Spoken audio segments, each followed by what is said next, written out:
Mara's Tear. Jen. Well, children, if you all gather round and sit quietly, I'll tell you the story of Mara's Tear and Shandar's sorrow.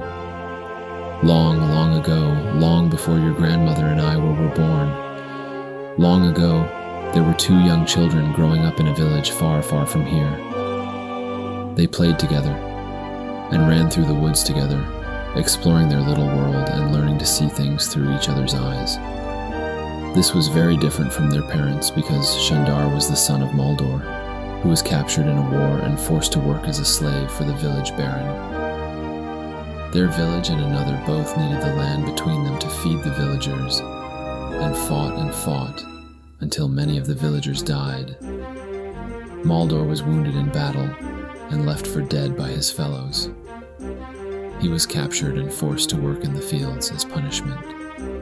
Shandar was not allowed to play with Mara, but she was very small, and the other children didn't like to play with her. So she played with Shandar against her father's command, and they learned that they were really not very different at all. They couldn't understand why their parents hated each other so. Well, Shandar and Mara played together for many years and learned to love each other as they grew up. They knew that they couldn't let their parents know because it was forbidden for them ever to marry since they were from different villages and the war was still going on. They tried and tried to figure out how they could be happy together and finally decided that they must run away from their village.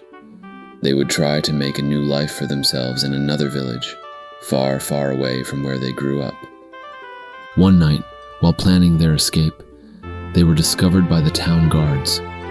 Shandar tried to fight them, but they tied him up and dragged him away to the prison inside town. Mara was taken home, and her father was very angry with her and told her that she could not leave their home again. He went to the house of another farmer and asked if their son would marry Mara so that she could never see Shandar again. The marriage was planned for the next week. Shandar, meanwhile, was to be killed for daring to be with Mara. He was beaten and placed in a stockade. And they were to hang him the next day. When Mara found out that Shandar was to be killed, she knew that she could never live without him, and climbed out her window and ran into the woods, crying and crying. She ran, and soon was lost. It was very dark, because back then they did not have any moons in the sky back then to make it safe for little boys and girls. Soon she found herself in a part of the woods she had never been before, and sat down on a rock since she was very tired. Well, the rock was a secret entrance to a cave where a very mean orc lived. When he came back from his hunting, he found Mara curled up asleep on his rock, and thought to himself, a tasty little girl. I shall save her for my breakfast. He grabbed her and took her into his cave, moving the rock back so that she could not escape. She was sure to die, and tried to escape, but the evil orc just laughed and laughed at her, until she finally gave up. When the villagers found out that Mara had run off, they were very worried. No one knew the woods very well, and all were afraid of the evil orc that lived there. Only Shandar was not afraid, and he begged and begged for the Baron to set him free, so that he could go look for Mara. The Baron finally decided to let Shandar go, for no one else was brave enough to go and rescue Mara. So Shandar was set free, and he set off into the woods to go and rescue her. Shandar searched and searched, but could not find poor Mara. Finally, he sat down on a rock to rest for a moment, and as he sat down, he noticed a piece of cloth under the rock. It was a piece from Mara's cloak. He realized that she must be under the rock somehow, and knew that the orc had captured her. He pushed and pushed on the rock, and finally was able to roll it aside. He climbed down into the orc's cave, but it was very dark and he could not see anything. The evil orc, when he heard his front door moving, hid in the shadows to see what was coming into his home. When he saw that it was just a little man boy, he grinned to himself and thought, "Now I have lunch too." When Shandar came near, the orc grabbed him and began to squeeze the life out of him. Back in the village, the people soon realized that they were foolish to let a young man go off into the woods by himself. They gathered all of their weapons and set off to find the two lost children. When they finally came upon the clearing near the orc's cave, they saw a strange and wondrous sight.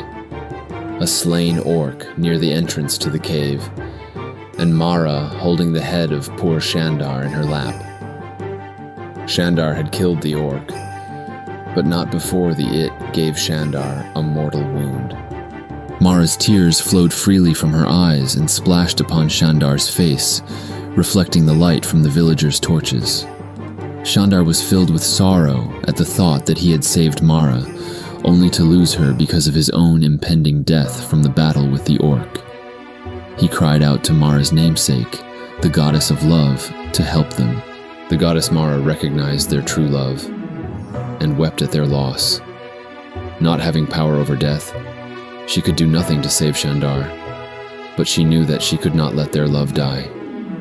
She reached down from the heavens and picked up Mara and Shandar in her arms and placed them high in the heavens.